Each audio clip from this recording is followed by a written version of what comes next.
The black SUV glided into Roosevelt High School's parking lot, its polished shell flashing under Durham's late afternoon sun.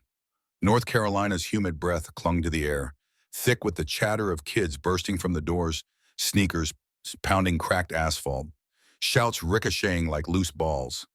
Marcus M.J. Jackson sat behind the wheel, hands clenched tight, his broad shoulders tense beneath a worn tee. At 48, he still carried that carved from stone look-sharp jaw, steady gaze, but his knees creaked with every shift, scars of 1,000 hardwood wars. He hadn't come for a nostalgia trip. The school hulked before him, its brick chipped and dulled, a gritty monument to the 90s when MJ was just a wiry kid with a frayed hoop dream. He'd pulled in on a gut call, sparked by Tommy Gaines' voice crackling through the phone last night. Mr. Calvin's still there. MJ mopping floors at damn near 80. MJ had brushed it off. Nah, no way.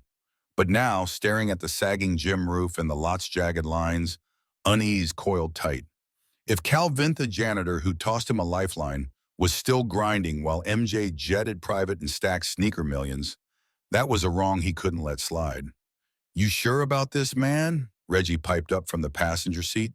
His lean frame slouched, a smirk tugging his lips. Once MJ's lightning-fast point guard, now his driver, Reggie's tongue stayed as quick as his handles. "What's the plan sign a ball and bounce?"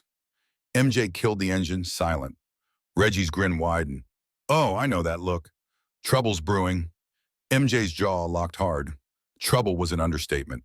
Last week, an ESPN producer had cornered him on a call. "Who saw you first, Marcus?" And MJ had hung up fast, Calvin's name burning his throat. The 30 for 30 deadline loomed 5 days, and had dodged that truth too long. 6 rings, UNC glory, a billion-dollar empire, all ignited by a man he'd left out of the story.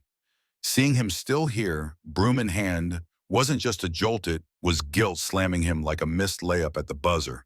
He swung the door open, heat smacking his face, and yanked his cap low over his eyes. "Man still here while I'm banking checks," he muttered, voice low and raw. "That ain't right." Reggie leaned out, smirking. "Then fix it, MJ. Clock's running, your doc, crew's itching." MJ didn't answer, just took off toward the gym strides long, purpose carved in every step. Whatever came next, it wouldn't be some half-court shot. Calvin had earned more than that. The gym doors groaned as MJ shoved them open, their creak ricocheting off the polished hardwood like a ghost from '92. Inside, Roosevelt High was a time capsule, same worn court lines, same stale mix of sweat and wax hanging heavy. Though the bleachers he'd funded after his 3rd ring shone new under the buzzing lights. A girls' volleyball team pounded spikes at one end, their coach whistle cutting sharp through the din.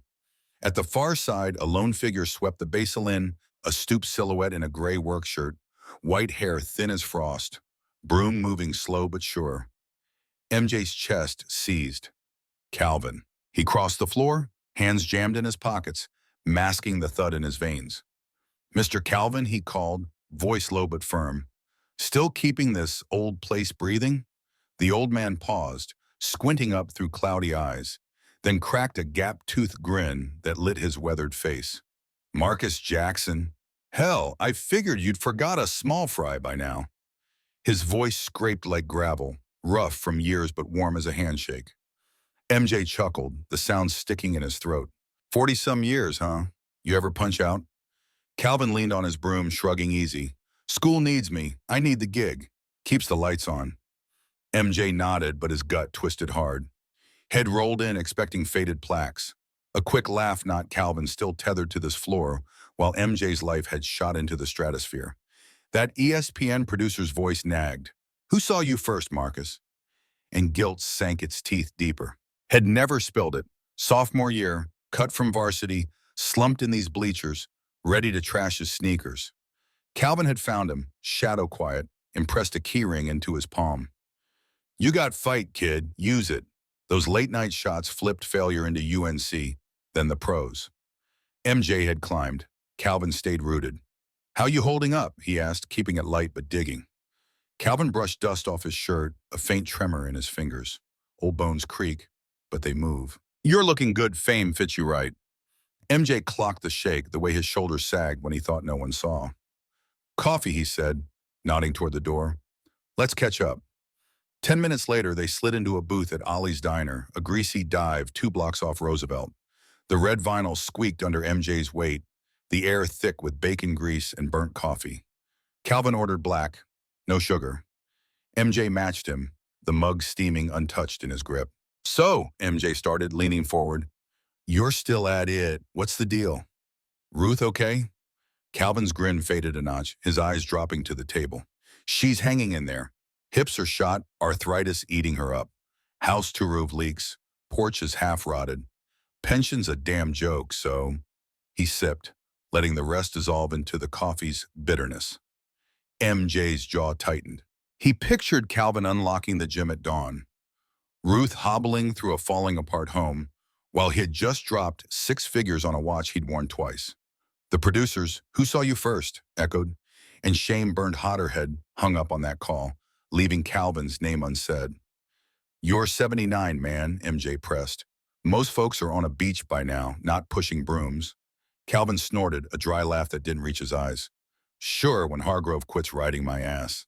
New principal, slick suit, big talker.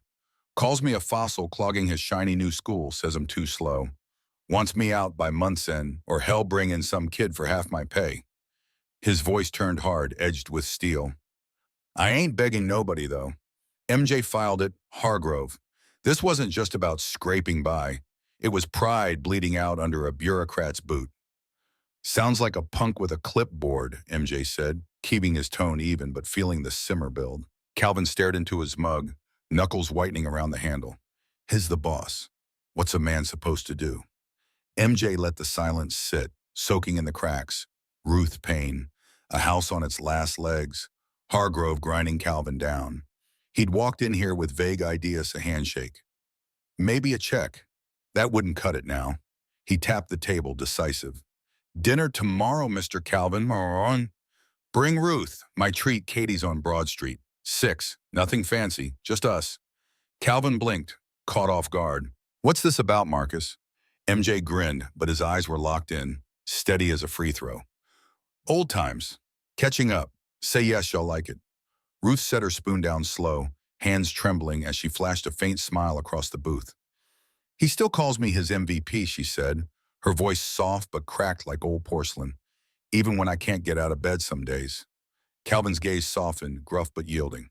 All right, shelf us about dressing up, but welcome. MJ paid the tab, sliding a 20 under the salt shaker, and stepped out into the humid dusk. The diner's neon buzzed behind him as Reggie leaned against the SUV, arms crossed, smirking. How's the old man holding? He asked, voice light but probing. MJ climbed in, slamming the door. Still kicking, but barely. House is a wreck, Ruth sick and some principals trying to shove him out the door. Reggie whistled low, sliding into the passenger seat. Damn. What's the move? MJ stared at the gym silhouette, its lights flickering on like they had all those nights he'd shot hoops till his arms burned and his breath ran ragged. Something big, he said, voice low and final. Bigger than a jersey. Reggie chuckled, leaning back. That's the MJ I know. Clock's ticking, though your ESPN crew called again. 5 days till they want you in Charlotte. MJ's jaw clenched. The producers, who saw you first? Looping in his head like a bad replay. 5 days to fix this. It wasn't just Calvin anymore. It was the story he'd buried. The debt had let fester. Hargrove was a snag head snap later. Dinner was step 1, and step 2 was already brewing something seismic. Back at his hotel, MJ paced the room, the carpet muffling his steps as Durham's lights smeared the horizon through the window.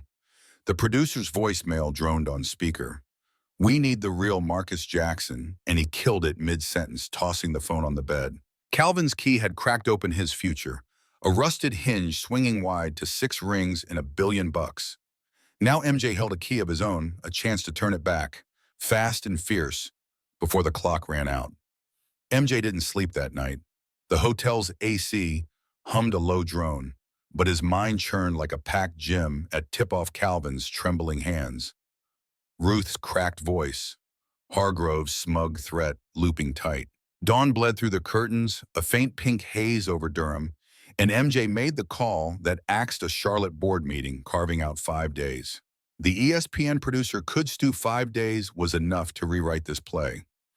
He stepped onto the balcony, phone pressed to his ear, the city waking below in a sprawl of rooftops and exhaust. Reggie, he said, voice clipped, round up the crew. We're fixing Calvin's life. Starting now. Reggie's reply came fast, no hesitation. Knew it. Who you want? MJ rattled off the lineup. Reggie, a contractor with a Rolodex of hustlers and a knack for fast builds. Carla, a designer who'd turned MJ's Miami condo into a sleek haven. Unterbahn Ellis, a physical therapist who'd patched MJ's knee after a playoff tear and owed him big. We've got till Friday, MJ said. They're out of that house, and we're in roof, ramp, the works. No budget cap. Reggie whistled through the line. That's a hell of a sprint, MJ. You sure? MJ's answer cut like steel. Dead sure. Sir. By noon, the plan was locked. MJ met Calvin and Ruth at Katie's Diner, a low-slung joint on Broad Street with checkered floors and chipped mugs steaming with coffee. Calvin wore a clean flannel, his cane propped against the booth. Ruth sat across, her floral dress loose on her frame, hands knotted with arthritis. What's this about, Marcus? Calvin asked, squinting over his mug, suspicion creasing his brow.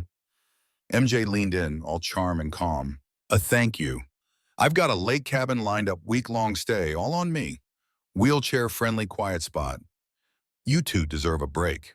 Ruth's eyes sparked, a faint light cutting through her weariness. Oh, Marcus, that's too much. Calvin's frown deepened. Ain't used to handouts, son. It's not a handout, MJ countered, smooth as a jumper from the arc. It's a debt I owe. You open doors for me literally. Let me open one for you. Ruth nudged Calvin's arm, her voice soft but firm. Come on, hun. A week off your feet? I'd kill for that. I'd even fish with you. Calvin grumbled, but a flicker of a grin broke through. When? MJ smiled easy. Friday morning. Carl pick you up at 9. Pack light, everything's covered. They ate burgers for MJ and Calvin, a bowl of soup for Ruth, her spoon trembling slightly as she lifted it, and MJ steered the talk to old games, keeping it loose while his mind raced. Step 1, get them out. Step 2, tear in. Friday dawned crisp, the sun slicing through pines as MJ idled in his SUV, a block from Calvin's lot. The house squatted there, a sagging shotgun shack, paint peeling like old skin, porch leaning like it might bolt. At 9 sharp, a wheelchair-accessible van rolled up. Calvin shuffled out, cane tapping, Ruth rolling beside him, both in thin coats that barely cut the chill. The driver loaded their bags, and they were gone 30 miles north to the cabin. MJ nodded into Reggie, parked across the street in a beat-up pickup. Showtime. By 10, the street was a war zone, trucks rumbling in, a flatbed unloading lumber, Reggie barking orders. Roof first, then doors, ramp move. Carla paced the yard, clipboard in hand, sketching fast, warm beige paint. Oak floors, a kitchen Ruth could reach without strain. Dictor Ellis scoped the back room, muttering under his breath. Walker, heat pads, maybe a traction, Bargata get her, mobile. MJ stood in the driveway, hands on hips, cash flowing like water. No shortcuts, he said, voice low and final. This has to last him. Day 1 blurred into night hammers pounded, saws whined, the old roof stripped off like a scab under floodlights. Neighbors peeked from porches, curiosity pulling them close. Bobby, a wiry mechanic with a limp, his truck patched by Calvin back in '98, ambled over with a toolbox slung over his shoulder. Heard it's for Cal, he grunted, voice rough as sandpaper. He'll swap the pipes, no charge. He worked till dusk, sweat beading on his brow. By day 2, a waitress from Ollie's dropped off a tray of pizza, her kid tagging along to yank weeds from the choked yard. Mr. Calvin patched my tire once, she said, shrugging. Least I can do. Day 3, it was a quiet swarm. Teens hauled debris. Retirees planted shrubs. Bobby grinned through sweat as he lugged lumber with the kids, his limp slowing him, but not stopping. Inside, the house morphed. Fast walls came down for an open sprawl. Smooth oak replaced threadbare carpet. A ramp rose where the porch steps had crumbled. Carla picked fixtures Ruth could grep, lever faucets, Low counters while Ellis rigged a therapy nook with a padded bench and rails. MJ walked the rooms, boots scuffing sawdust, picturing Calvin's shuffle, Ruth's wheels rolling free. But tension gnawed Hargrove's fossil jab from the diner lingered like a bad call. If that suit caught wind, it could blow the play. Day 4 it hit. MJ was hefting drywall when a gray sedan screeched to a stop, spitting out Principal Hargrove tall, slick, suit too clean for Durham's dust. He strode over, clipboard clutched like a weapon, eyes narrow as slits. Marcus Jackson, huh? What's this mess? School's got no budget for MJ, cut him off, voice cold and steady. Personal project, man. Fixing a friend's place. No school dime here. Hargrove smirked, thin and mean. Calvin's name's floating around. If this is some stunt, I'll call him back Monday, shut it down myself. MJ's pulse spiked. Calvin couldn't know, not yet. Just repairs, he lied, stepping closer, shoulders squared. Hargrove lingered, sniffing around the crew like a hound on a scent.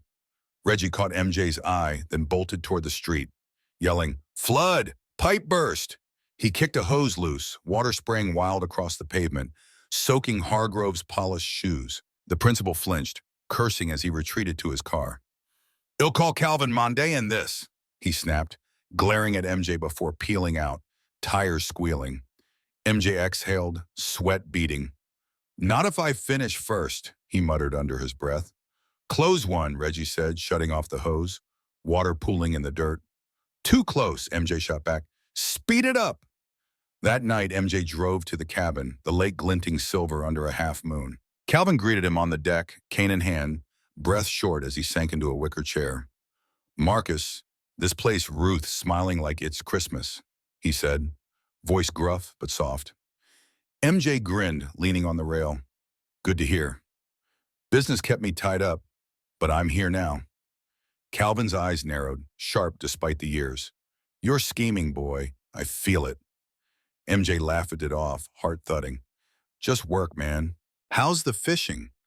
Calvin bought it, launching into a tale of a bass that slipped the hook. But MJ's phone buzzed. "Reggie, Hargrove left a voicemail at Calvin's. Need to talk soon." MJ texted back, "Stall him. Dinner grilled trout, cornbread kept." A Calvin distracted, Ruth chuckling at his fish story, but the clock ticked louder in MJ's head. 4 days left, and Hargrove was a live wire. Back at the house, floodlights blazed as the night crew hammered on the roof, sealed tight, the ramp solid, the kitchen taking shape. MJ stood in the yard, dirt caked under his nails, staring at the glow. Calvin's key had opened his world all those years ago, such a small act, a rusted hinge swinging wide to everything. Now MJ was forging a new one, and Hargrove be damned, he'd finish it by Friday or the whole game was bust. Thursday night settled over Durham like a heavy blanket, the air thick with sawdust and the sharp bite of fresh paint around Calvin's lot. The house stood transformed, its sagging bones reborn with warm beige siding, a sturdy roof sloping clean, and a ramp curling up where the old porch had buckled. Inside, oak floors gleamed under new lights, walls stretched wide for Ruth wheelchair, and a kitchen glowed with low counters and lever faucets she could grip without strain. MJ paced the driveway, sweat staining his shirt, as Reggie's crew hammered the final nails. 5 days of chaos had carved something solid, something right. But Hargrove shut it down. Monday hung like a buzzer waiting to sound.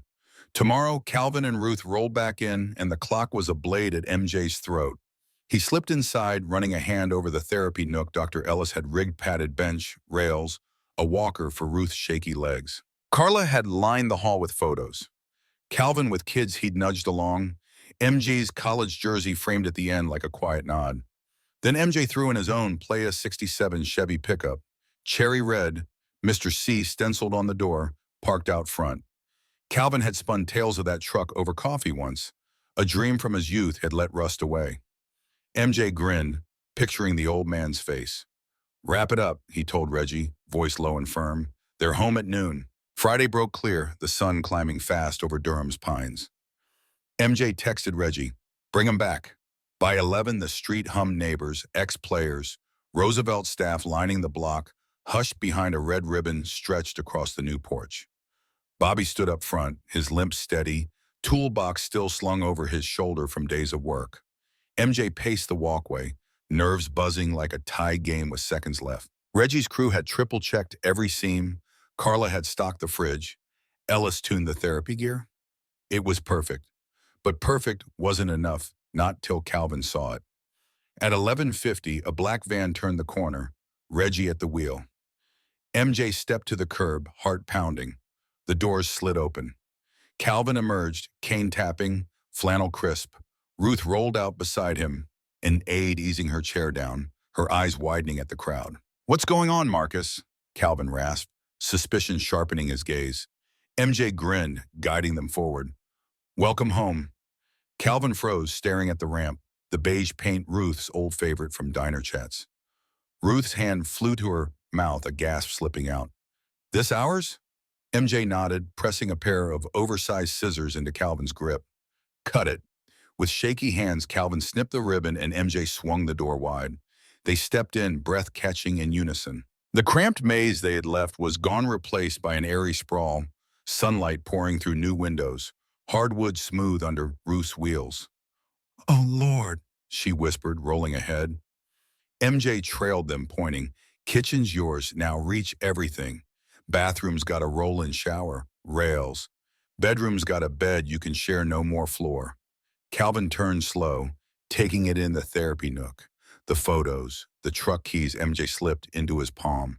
"This can't be real," he muttered, voice breaking like dry twigs. Ruth rolled through the kitchen, opening drawers she could touch for the first time in years.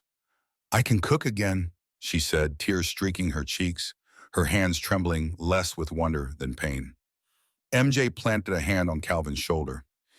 "It's yours, free and clear, mortgage paid off. Plus a fund, enough to retire today. Ruth's medical's covered, no limits." Calvin sank into a chair, head shaking. "Marcus, I can't take this." MJ crouched, eye level, voice steady. "You changed my life, Mr. C, that day. In 92 cut from varsity, ready to quit. You gave me the key, said I had fight. I'm standing here because of you." Calvin's eyes glistened, but he brushed it off. Soft. "I just unlocked the door." Then Calvin dropped his twist. He straightened, a spark flaring in his tired gaze. "You don't owe me, Marcus. I owed them." He nodded toward the crowd outside. "Been saving every dime, 8 grand, over 20 years for a free camp. MJ's legacy. Kids like you, no cash, just heart. Was gonna tell you when it was real." MJ's jaw fell slack. Calvin the man, scraping by, had been the real playmaker, stitching a dream while MJ built an empire. Before MJ could catch his breath, Ruth gripped his arm, her voice trembling. "There's more."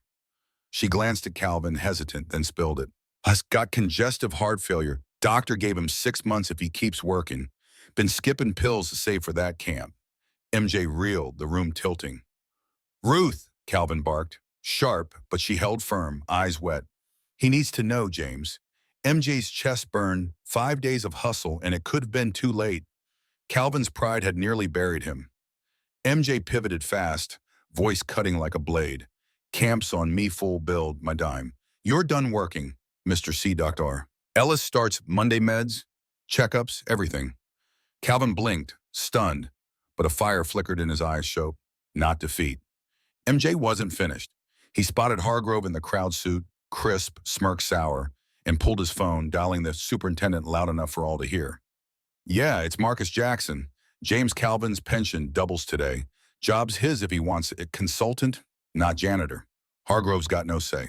Hargrove's face crumpled, and he slunk to his car, tailpipe coughing as he peeled out. Checkmate. The crowd erupted, cheers, claps, tears. Bobby stepped up first, voice rough. "After Hurricane Fran, Calvin climbed my roof 70, then hammered shingles till midnight. Saved my damn house." More poured in, hands clutching cards, voices overlapping.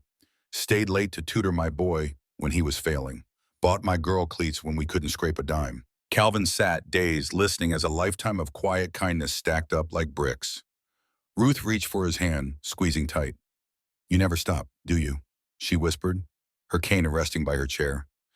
MJ grinned, leaning against the wall. "Neither do I." Outside, the block-turned festive neighbors set up tables with food. Kids darted around. The Roosevelt band struck up a brassy tune. MJ stepped back, watching Calvin soak it in, accepting hugs, shaking hands, his usual stoop lifting with humble pride. Ruth rolled effortlessly through the wide doorway, no longer trapped, her smile cutting through the years of strain. Hargrove was dust. The house theirs. The camp locked in MJ's cash would build it bigger than Calvin's 8 grand ever could. But Ruth's words 6 months echoed, a near miss that stung. He'd won this round, but it'd been tight. Too tight. He thought of that gym, Keys Mall, rusted, handed over in the dark of '92. It opened his world, sent him soaring. Now MJ had handed one back, a whole damn life rebuilt in 5 days. Full circle.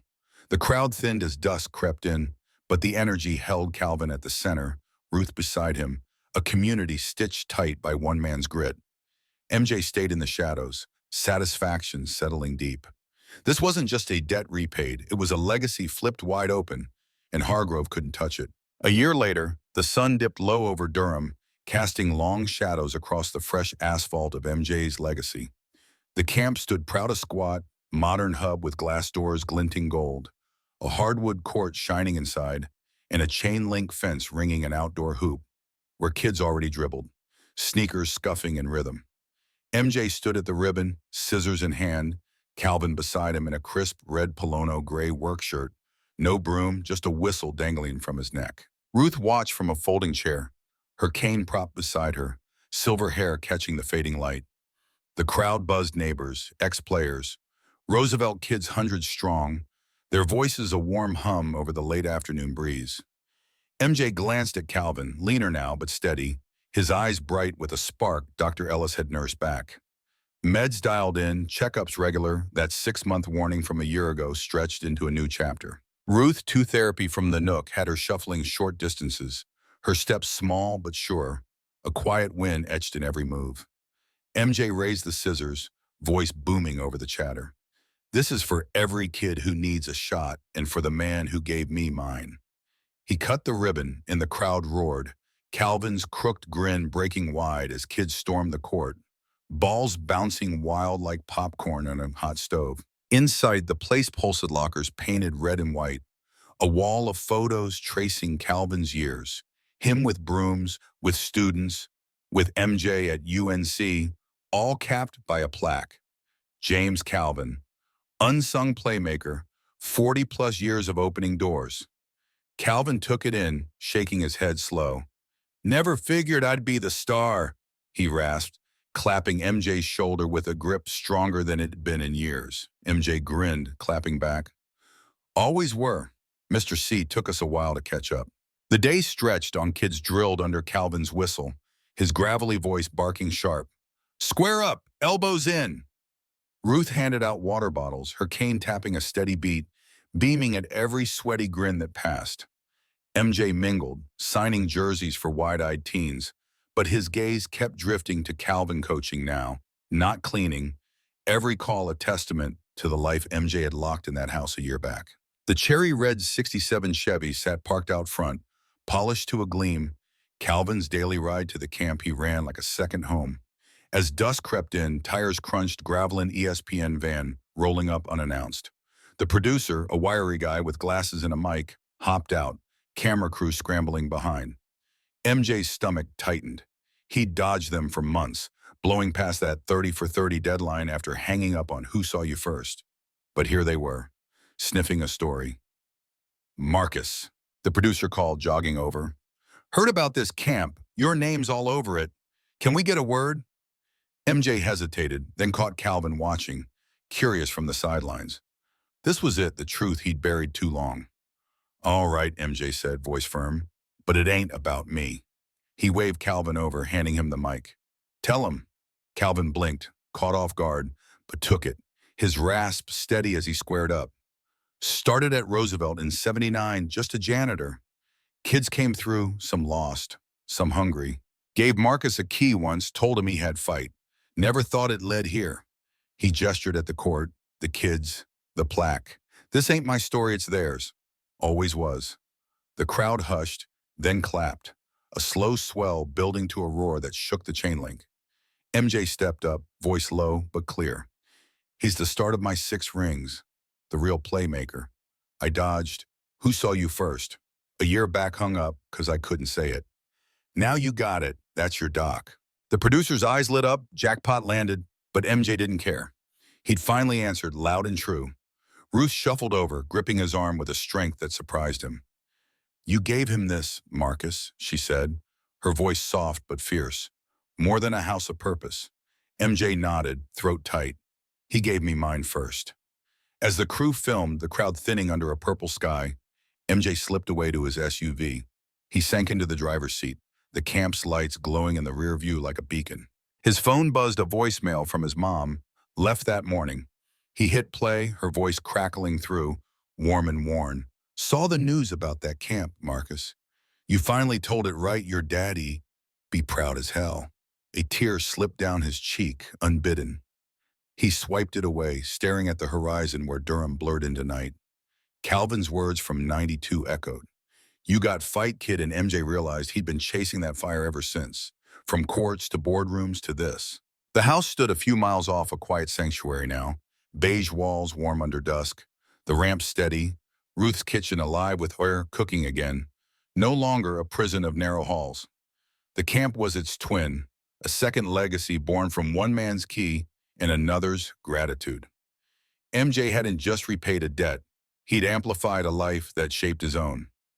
Calvin wasn't unsung anymore. Every kid on that court knew his name. Every photo told his worth.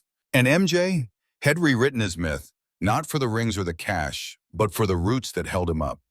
He thought of Hargrove sidelined a year back, a petty footnote crushed under that superintendent call. The fight with that suit felt small now, a blip against what they'd built. MJ's legacy wasn't just the camp's name. It was Calvin coaching with a whistle instead of a broom, Ruth shuffling with a cane instead of stuck in a chair, a community stitched tight by one man's quiet grit. MJ had locked it in, not with fame, but with something realer belief paid forward. A key turned both ways. The engine purred as he pulled out, the camp's glow fading behind him. One small act a key, a word had rippled into this. A court full of kids, a home reborn, a story finally told right. Calvin hadn't waited to be saved. He'd been saving others all along, 8 grand at a time. MJ had just caught up, turned a spark into a blaze that had outlasted them both. That, he thought, was the greatest win of his life, not a buzzer beater or a trophy, but a legacy that echoed louder than any crowd. He smiled, soft, and drove into the night, the camp's lights dimming, Calvin's whistle still ringing in his ears like a call to keep fighting.